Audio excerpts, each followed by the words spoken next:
Hello everyone, कैसे हैं आप सभी। उम्मीद है कि आप बहुत बढ़िया होंगे। मेरे प्यारे बच्चों, ये जो क्वेश्चन मैं आपको करवा रहा हूँ ये 5 जुलाई का एक पेपर हुआ है। 5 जुलाई साल 2026 को हरियाणा एडीए का पेपर हुआ है और उस हरियाणा एडीए के पेपर में जो क्वेश्चन पूछे गए हरियाणा जीके के, वो क्वेश्चन मैं आप लोगों के साथ में शेयर कर रहा हूँ। उन क्वेश्चनों का एक्चुअली सॉल्यूशन मैं आपके साथ में शेयर कर रहा हूँ। सो चलते हैं, स्टार्ट करते हैं सेशन को हम लोग। और इसमें एक क्वेश्चन था, इसमें पूछा था स्टेटमेंट 1 और 2 स्टेटमेंट दे रखे थे। पहला स्टेटमेंट ये था, Shri Bhagwat Dayal Sharma was the first chief minister of Haryana. ये बात बिल्कुल सही है, हरियाणा के पहले मुख्यमंत्री भगवत दयाल शर्मा जी ही थे। ये कब से कब तक थे सर? 1 नवंबर 1966 से, 1 नवंबर 1966 से लेके, और वैसे ये 10 मार्च तक मुख्यमंत्री रहे थे। 10 मार्च 1967 तक ये सीएम रहे। उसके बाद में फिर से कांग्रेस को बहुमत मिला था, तो 11 मार्च से फिर से ये सीएम रहे लगातार, और उसके बाद में 23 मार्च तक सीएम रहे थे। हालांकि इसी दौरान जो है इनके बहुत सारे विधायक हैं वो चले गए थे। दूसरे उस समय जो मुख्यमंत्री बने थे उनके पास में, उनका नाम था राव वीरेंद्र सिंह। तो राव वीरेंद्र सिंह के खेमे में चले गए थे बहुत सारे विधायक, और इस करके जो है ना इनकी सरकार गिर गई। और ये हरियाणा के फिर दूसरे मुख्यमंत्री बने थे, ये गैर कांग्रेसी थे। और पंडित भगवत दयाल शर्मा जो ना बीडी शर्मा जी हैं, ये हरियाणा के पहले कांग्रेसी मुख्यमंत्री थे, इंडियन नेशनल कांग्रेस से थे। ये हरियाणा में कहाँ के रहने वाले थे सर? बेरी के रहने वाले थे, बेरी झज्जर से संबंधित है ये। तो 24 मार्च 1967 को हरियाणा राज्य के फिर दूसरे मुख्यमंत्री बने थे, राव वीरेंद्र सिंह मुख्यमंत्री बने थे। तो फर्स्ट स्टेटमेंट तो आपका बिल्कुल परफेक्ट है। And he remained chief minister of Haryana from 1 November 1966 to 23 March 1971। ये ईयर गलत कर दिया। 1971 वाले टाइम पीरियड में तो चौधरी बंसीलाल जी आ गए थे। 21 मई 1968 से लेके आगे 1971 तक का 1971 वाले कार्यकाल में चौधरी बंसीलाल जी थे। तो ये एक्चुअली 1971 नहीं है, 1971 नहीं है, ये 1967 तक ही रहेगा। तो मतलब पहला स्टेटमेंट तो ठीक है, दूसरा स्टेटमेंट जो है ना आपका यहाँ पे गलत हो रहा है। सो आप ये देखिएगा, both one statement and second are true, तो नहीं है ऐसा। बोथ वन स्टेटमेंट दोनों फॉल्स है, नहीं है। Statement 1 is correct and statement 2 is false. हाँ, ये परफेक्ट है। थर्ड ऑप्शन इसका बिल्कुल सही रहेगा हमारा, ठीक है। नेक्स्ट क्वेश्चन जो पूछा गया है आप लोगों से क्या है कि given below are 2 statement. 2 statement आपको दे रखे हैं। पहला स्टेटमेंट आपके पास में क्या है सर? एक हरियाणा के जो स्कंद पुराण है, स्कंद पुराण के अंदर ना हरियाणा का नाम हरियाला कहा गया है, ऐसा कहा है। हरियाला मेंशन्ड है, स्कंद पुराण स्टैंड फॉर हरियाणा, हरियाणा के लिए नाम। तो ये बात बिल्कुल सही है। हरियाला जो है ना स्कंद पुराण है, राज्य का जो ऑफिशियली गजेटियर है उसके अंदर भी हरियाला नाम ही लिखा हुआ है, तो ये सही स्टेटमेंट है। दूसरा स्टेटमेंट क्या कहता है सर? दिल्ली से संबंधित है, ये दिल्ली संग्रहालय से संबंधित है। मोहम्मद तुगलक है, 1328 के शासनकाल में दिल्ली संग्रहालय शिलालेख में हरियाणा नाम का उल्लेख मिला है।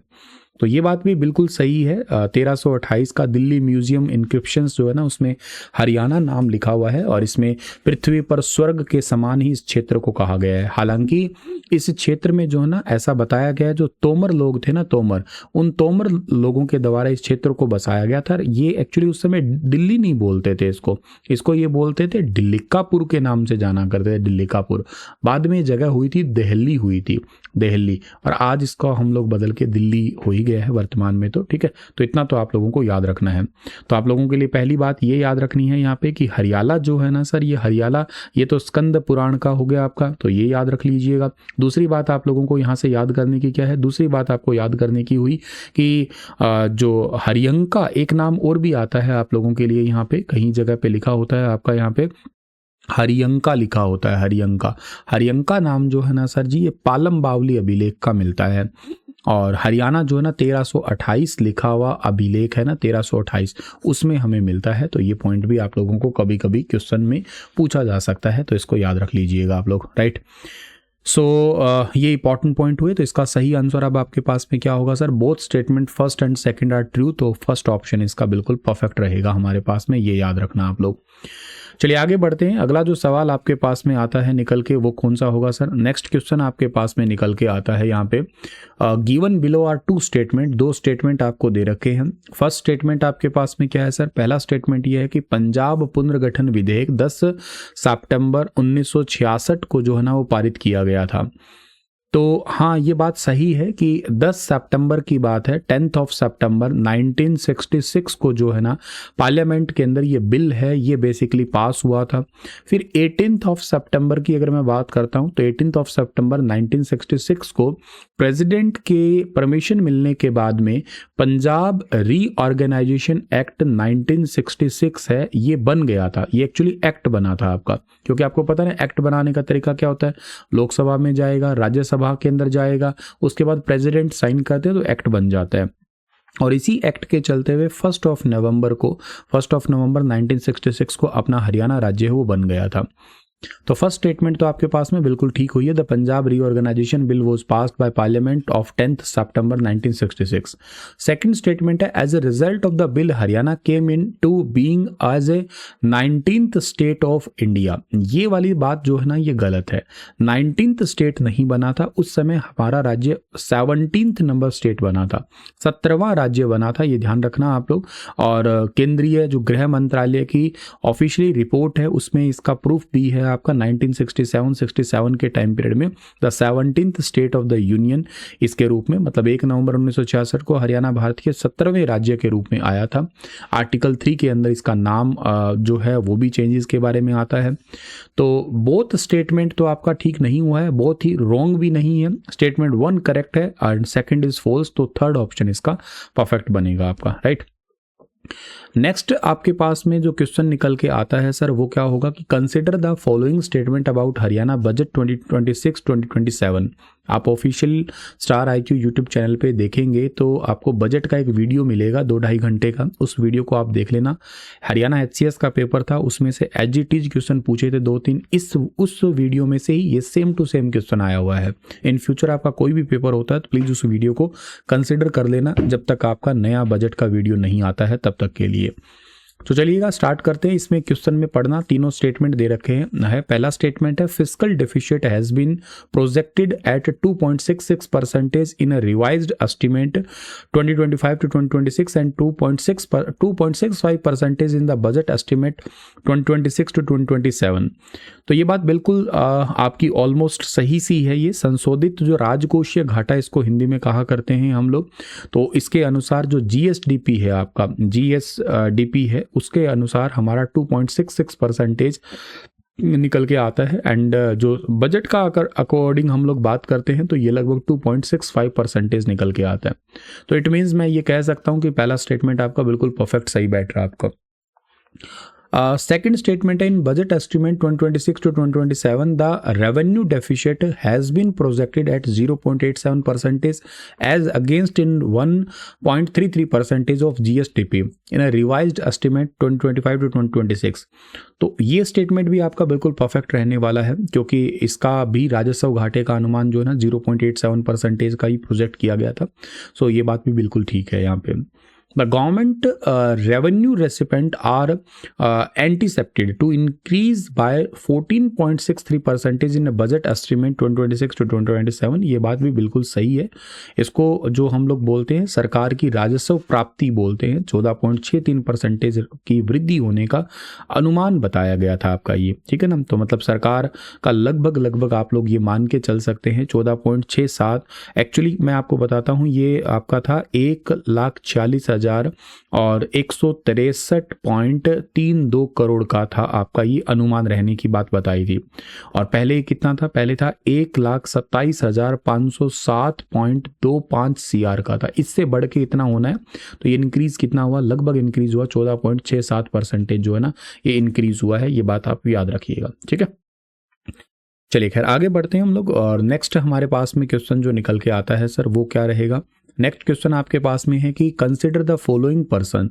ये तो अभी रिसेंट ही करंट अफेयर का ही क्वेश्चन था और करंट अफेयर वीडियोस में पढ़ाया भी था, डेली करंट अफेयर वीडियोस में, कि निम्नलिखित व्यक्तियों पर विचार करना था आपको।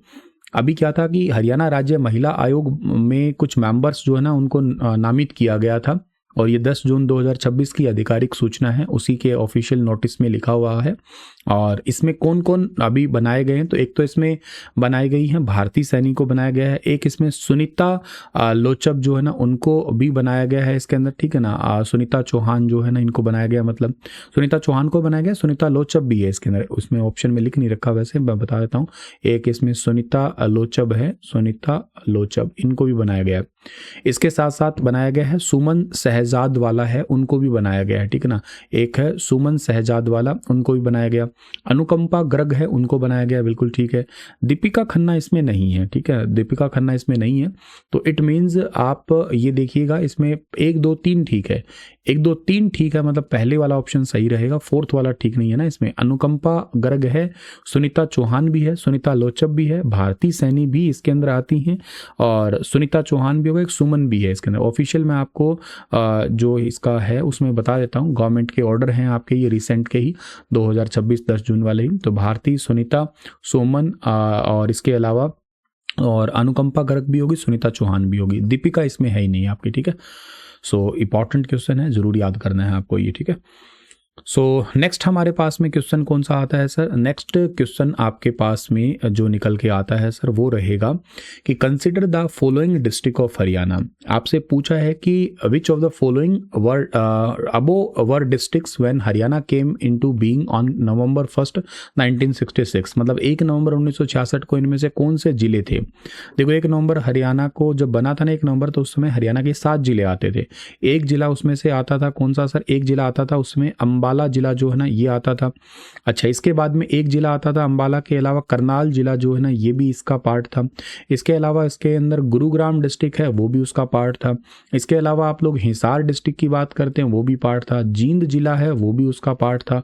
इसके अलावा महेंद्रगढ़ जो है ना ये जिला भी उस समय का ही हिस्से में आता है आपका। एक और बच गया, रोहतक जो है ना वो भी इसका हिस्सा था। तो 1 number, 2 number, 3 number, 4 number, 5 number, 6 number और 7 नंबर, टोटल 7 डिस्ट्रिक्ट थे यहाँ पे।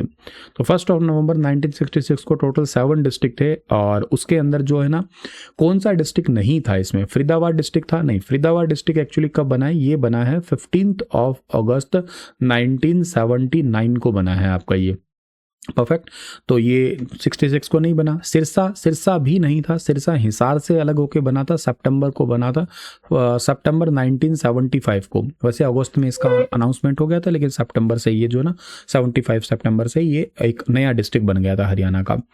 तो आप ऑप्शन में इसका ठीक आंसर जो है ना लगा सकते हैं। कौन सा सर? देखो पहला तो सही है आपका, और इसके अलावा फोर्थ भी ठीक है। तो फर्स्ट एंड फोर्थ मतलब डी ऑप्शन इसका परफेक्ट रहेगा आपका, बाकी तो सही आंसर इसके है नहीं आपके। नेक्स्ट आता है आपके पास में क्वेश्चन की consider the following pair of chief minister and the number of terms. आपसे पूछा है कि श्री भगवत दयाल शर्मा जी जो है ना क्या ये 2 बार मुख्यमंत्री बने? ये तो मैंने अभी क्लास की स्टार्टिंग में अभी आप लोगों को ये बात बताई थी कि 2 बार मुख्यमंत्री बने थे। एक बने थे 1 नवंबर 1966 से लेके 10 मार्च तक ये सीएम थे, 10 मार्च 1967 तक। सेकेंड टर्म इनका 11 मार्च से स्टार्ट हो जाता है, और इनका चला था 23 मार्च 1967 तक चला था। तो यहाँ ये 2 टाइम्स बने थे, तो ये स्टेटमेंट बिल्कुल सही बन रहा है इनका, ठीक है। दूसरी बार आता है बंसीलाल जी क्या 4 बार मुख्यमंत्री बने थे? हाँ, ये भजनलाल जी के बाद में दूसरे ऐसे मुख्यमंत्री हैं जो लंबे टाइम तक रहे थे, तो ये बिल्कुल 4 बार बने थे। एक तो पहले बने थे 21 मई 1968 से स्टार्ट होके और 14 मार्च तक चले थे ये। 14 मार्च 1967 तक जो है ना 14 मार्च 1972 तक, ठीक है ना, 14 मार्च 1972 तक, 1972 तक ये रहे थे। 68 से लेके और 72 तक रहे थे। फिर उसके बाद में 14 मार्च से ही इनका कार्यकाल फिर से स्टार्ट हुआ 1972 में ही, और उसके बाद में 30 नवंबर तक रहे, 30 नवंबर 1975 तक सीएम रहे थे फिर ये। उसके बाद में आगे ये 5 जून को बने थे, 5 जून 1986 से लेके और फिर ये 20 जून 1987 तक सीएम रहे थे हरियाणा के। उसके बाद में फिर से ये 11 मई को सीएम बने थे। इसमें बंसीलाल जी ने शराबबंदी वाला कानून है वो लेके आए थे ना, 96 से लेके ये 21 मई तक रहे थे। ये 21 मई 1997 तक जो है ना ये रहे थे। तो 4 बार हो गए, 1 2 3 4, 11 साल कुछ महीने तक जो है ना ये रहे थे, ध्यान रखना आप लोग, ठीक है। इसके बाद में अगली बात आती है कि श्री बनारसी दास गुप्ता जी की बात करता हूं मैं। तो बनारसी दास गुप्ता जी क्या एक बार रहे थे? नहीं, ये एक बार नहीं रहे थे, ये भी 2 ही बार रहे थे। स्टेटमेंट गलत है। पहली बार ये सीएम बने थे 1 दिसंबर को 1975 में बने थे और 30 अप्रैल तक चले थे। 30 अप्रैल 1977 तक रहे थे। सेकंड टाइम ये रहे थे कब तक सर? 23 मई से स्टार्ट हुए थे। 23 मई 1990 से लेके और 12 जुलाई तक रहे थे। 1990 तक रहे थे ये, ठीक है। तो ये वाली स्टेटमेंट जो है ना आपका यहाँ पे गलत हो गया है। पहले 2 स्टेटमेंट आपका ठीक रहेगा। तो मतलब इसमें पूछा क्या है सर? ओनली 2 पेयर रहेगा, तो बी ऑप्शन इसका सही रहेगा। ओनली 2 पेयर इसका सही रहेगा आपका, ठीक है। सो इसको भी आप लोग यहाँ से याद करना है। नेक्स्ट आपके पास में क्वेश्चन जो आता है ना सर, इसका पीडीएफ मैं आप लोगों को प्रोवाइड कर दूंगा। स्टार आईक्यू एजुकेशन जो आपका यूट्यूब स्टार आईक्यू एजुकेशन जो टेलीग्राम चैनल है ना, वहाँ पे साथ में एक्सप्लेनेशन भी ऐड कर दूंगा मैं, ठीक है। तो चलिए, तो इसका ठीक आंसर हमारे पास में क्या होगा देखते हैं हम लोग। Consider the following pair of assembly की जो कॉन्स्टिट्यूंसी है एंड देयर डिस्ट्रिक्ट्स। मतलब आपसे ये पूछा है कि how many of the above pair are correctly matched. Mullana क्या अंबाला में पड़ता है क्या सर? हाँ, मुलाना अंबाला की रिजर्व सीट है। देखो अपने हरियाणा राज्य में टोटल 90 सीटें हैं 1977 के 3rd नंबर के डिलिमिटेशन के बाद में। फर्स्ट डिलिमिटेशन हुआ था 1966 को, उसमें नंबर ऑफ सीट 54 थी। सेकंड हुआ था 1967 को, उसमें नंबर ऑफ सीट 81 थी। थर्ड हुआ था 77 को, उसमें नंबर ऑफ सीट 90 और रिजर्व सीट है उसमें 17 आती है आपकी, जिनसे एससी कैंडिडेट के इलेक्शन, एससी कैंडिडेट जो है ना वो इलेक्शन में पार्टिसिपेट कर सकता है। तो मुलाना सीट अंबाला की है, ठीक है। यहाँ पे वरुण चौधरी पहले थे और अब तो इनकी पत्नी है जिनका नाम है पूजा चौधरी, जो अभी करंट में यहाँ से MLA है, ठीक है ना, मेंबर ऑफ लेजिस्लेचर असेंबली में है। अंबाला वैसे लोकसभा में एक रिजर्व सीट है। इंद्री जो है ना सर, क्या ये कुरुक्षेत्र की है क्या? नहीं, इंद्री वैसे करनाल में पड़ती है, रिजर्व सीट नहीं है। कुरुक्षेत्र की जो है ना सर वो सीट कौन सी है सर? कुरुक्षेत्र की जो आपकी रिजर्व सीट है उसका नाम है शाहाबाद है। शाहाबाद है। कुरुक्षेत्र नाम से तो कोई विधानसभा सीट है ही नहीं। उकलाना जींद में नहीं है। जींद की खुद जो रिजर्व सीट है वो तो आपका नारनौल वाला क्षेत्र है, लेकिन उकलाना हिसार की रिजर्व सीट आती है, ठीक है ना, ये हिसार की सीट आती है। तो इसमें से ओनली 1 पेयर ही ठीक है आपका, ओनली 1 पेयर। तो ऑप्शन नंबर आपके पास में फर्स्ट वाला बिल्कुल ठीक रहेगा आपका, ठीक है। नेक्स्ट जो क्वेश्चन आपके पास में आता है वो क्या रहेगा? Consider the following pair of administrative division and their district. मैंने कई बार ये बताया, HCS के पेपर में क्वेश्चन आ चुका है पहले, ये हर पेपर में आता है। आप लोग इस एडमिनिस्ट्रेटिव डिवीजन को अच्छे से पढ़ के जाया करें, क्योंकि यहाँ से क्वेश्चन यकीनन बनता ही है। अभी करंट में हरियाणा स्टेट में टोटल 6 एडमिनिस्ट्रेटिव डिवीजन है। उनमें से आपसे पहले पूछा गुरुग्राम एडमिनिस्ट्रेटिव डिवीजन में कौन कौन से डिस्ट्रिक्ट आते हैं। गुरुग्राम में जो है ना आपके 3 डिस्ट्रिक्ट आते हैं। एक रेवाड़ी आता है, बिल्कुल सही है। रेवाड़ी के अलावा इसके अंदर और कौन सा डिस्ट्रिक्ट आता है सर? और इसके अंदर आता है आपका एक डिस्ट्रिक्ट जिसका नाम है महेंद्रगढ़ डिस्ट्रिक्ट आता है, ध्यान रखना आप लोग, महेंद्रगढ़। इसके साथ साथ रेवाड़ी आता है, महेंद्रगढ़ आता है और एक डिस्ट्रिक्ट और भी आता है इसके अंदर, गुरुग्राम। खैर गुरुग्राम तो खुद जो है आपका वो तो आना ही आना है, ठीक है ना, गुरुग्राम तो आएगा ही। रोहतक जो है ना, रोहतक में जींद है, बिल्कुल गलत है। रोहतक में कौन कौन से आते हैं सर? रोहतक के अंदर एक रोहतक आता है, एक झज्जर आता है, एक सोनीपत आता है, एक भिवानी आता है, एक चरखी दादरी आता है इसके अंदर, ठीक है। जींद कहाँ आया फिर? जींद आता है सर हिसार डिस्ट्रिक्ट के अंदर आता है। हिसार में, हिसार में क्या क्या आता है सर? हिसार में तो जींद आता है। एक अब नया नया डिस्ट्रिक्ट बना है हांसी, ये भी इसके अंदर इंक्लूडेड है। हांसी भी आएगा, जींद आएगा, हांसी आएगा, हिसार खुद तो आना ही आना है। इसके अलावा सिरसा जिला भी इसके अंदर ही आएगा। इसके अलावा इसके अंदर जो ना आपका फतेहाबाद डिस्ट्रिक्ट है वो भी इसी के अंदर ही आएगा। तो जींद है, हांसी है, हिसार है, सिरसा है, फतेहाबाद है, ये सारे डिस्ट्रिक्ट जो ना आपके इंक्लूडेड है इसके अंदर। सो भिवानी किस में है सर? फिर भिवानी तो रोहतक का हो गया ना, तो हिसार का तो नहीं है, तो ये भी गलत हो गया आपका। इसमें भी ओनली 1 पेयर ही बिल्कुल ठीक है, फर्स्ट वाला पेयर ही सही मैच हो रहा है, बाकी सारे कोई पेयर इसमें नहीं मैच हो रहे हैं आपके। Consider the following pair about component of. आपसे ये पूछा है कि हरियाणा का जो बजट है ना उसके अंदर खर्चे के बारे में, एक्सपेंडिचर के बारे में पूछा है यहाँ पे। तो सही खर्चा जो है ना इसके अंदर सबसे पहले बात करता हूँ, इकोनॉमिक सर्विस में 21.01% है, बिल्कुल सही है। सोशल बात करते हैं 34.31% है, और रीपेमेंट ऑफ डेट मतलब हम लोग कर्जा जो दे रहे हैं उसमें भी ये 29.23 है। बजट वाली वीडियो देख लेना, उसमें से ही दोनों क्वेश्चन है, एज इट इज, कुछ भी बदलाव नहीं बन रहा है। तीनों को मिलाओगे तो ऑलमोस्ट आपका जो है ना हिस्सा बन जाएगा ये। और ये इसके अलावा एक और भी आती है, वैसे जनरल सर्विसेज है वो यहाँ पे है नहीं ऑप्शन में, यहाँ पे एक और होती है जनरल सर्विसेज, वो है 15.45% है। तो आप 15.45 और बाकी इन तीनों को मिलाओगे 100% बन जाएगा, सही है आपका। तो इसका मतलब ये तीनों स्टेटमेंट ठीक है, ऑल थ्री इसका सही रहेगा हमारा, है ना। तो थर्ड वाला ऑप्शन बिल्कुल सही है यहाँ पे आपका। नेक्स्ट है कि कंसिडर द फॉलोइंग पेयर, आपको पेयर बताने हैं। तो central soil salinity research institute जो है ना ये कहाँ पड़ता है सर, करनाल में है, काचवा रोड पे है करनाल में। काचवा में पहले एक लाइब्रेरी भी बनी थी हरियाणा में, ई library actually. National institute of Ayurveda NIA, ये पंचकुला के अंदर है क्या सर आपका, हाँ ये पंचकुला के अंदर है एक्चुअली। ये कह सकते हो आपको इसका मेन तो आपका जयपुर में है, लेकिन NIA जयपुर का जो एक्सटेंशन सेंटर पूछे ना वो पंचकुला में है। तो ये मेन तो जयपुर में है आपका, लेकिन इसका अगर एक्सटेंशन सेंटर है ना हरियाणा के अंदर, वो है हरियाणा के पंचकुला के अंदर। National brain research centre multiple type exam में पूछा है, फरीदाबाद में नहीं है, ये पड़ता है मानेसर के अंदर। और मानेसर कहाँ पे है सर, मानेसर है हरियाणा के गुरुग्राम में पड़ता है। तो पहला दूसरा 2 पेयर सही है इसके अंदर, तो ओनली 2 पेयर यहाँ पे सेकंड वाला ऑप्शन जो है ना इसका भी ठीक रहेगा हमारा। नेक्स्ट आता है सर आपके पास में कि कंसिडर द फॉलोइंग पेयर, मेले दे रखे हैं। बाबा भूमन शाह का मेला बात करते हैं, सिरसा में ही लगता है बाबा भूमन शाह का मेला, सही है। मेला भीमेश्वरी देवी का मेला बेरी में लगता है, ये बात भी बिल्कुल सही है, बेरी जज्जर में लगता है, माता भीमेश्वरी का मेला है ये। नवरात्रे साल में 2 बार आते हैं, तो 2 बार साल में ये मेला लग जाता है, चैत्र और अश्विन महीने में। बेरी को वैसे आप लोग जो ना मंदिरों का ही कस्बा कहते हैं। मेला कपाल मोचन का मेला जो है ना ये पंचकुला में ना लग के ये लगता है एक्चुअली यमुना नगर के अंदर। और यमुना नगर के पहले बिलासपुर कहते थे उसको, अब वर्तमान में हम कहते हैं उसको व्यासपुर कहते हैं। तो वहां पे व्यासपुर वाले क्षेत्र में ये लगता है। कार्तिक पूर्णिमा पे लगने वाला मेला है ये। तो पहला सही है और दूसरा भी सही है, तो मतलब 2 पेयर सही है, तो ओनली 2 पेयर जो है ना इस सवाल का आपका वो बिल्कुल ठीक आंसर रहने वाला है।